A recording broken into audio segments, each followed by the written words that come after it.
Environmental degradation is the disintegration of the earth or deterioration of the environment through consumption of assets, for example, air, water, and soil, the destruction of the environment, and the eradication of wildlife.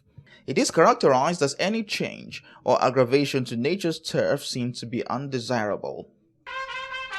It is on this premise that this gathering chose to discuss the way forward using the traditional institution.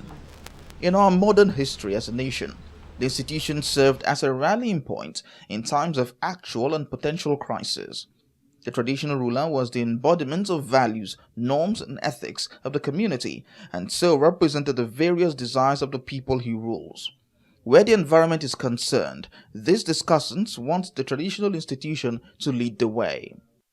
The topic for this year's lecture, the role of traditional rulers in protecting and restoring the Nigerian environment, is very apt, as it speaks to traditional rulers as active agents of behavioral change, sustainable development, and advocates of multi-stakeholder partnerships in support of the environment. Environmental degradation is one of the largest threats that are being looked at in the world today. The United Nations International Strategy for Disaster Reduction characterizes the environmental degradation as the lessening of the limits of the earth to meet social and environmental needs. Guest speakers here call for a paradigm shift in the way the environment is treated. One, there has to be a paradigm shift in crafting action plans. These should be conceived at locations in consultations with those who have the cognate experiences to set practical targets that are also down to us.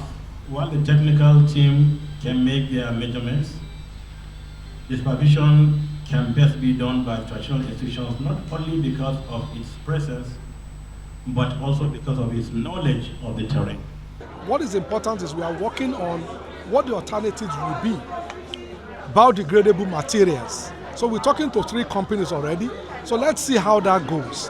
Because the essence is you can't create gaps in the usage of materials.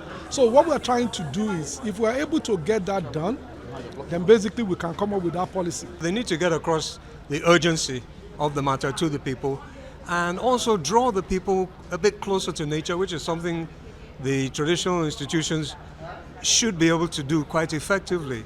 These speakers call for concerted efforts by not just government, but individuals and corporate organizations in ensuring the safety of the environment. Theophilus Ilama, TVC News, Lagos.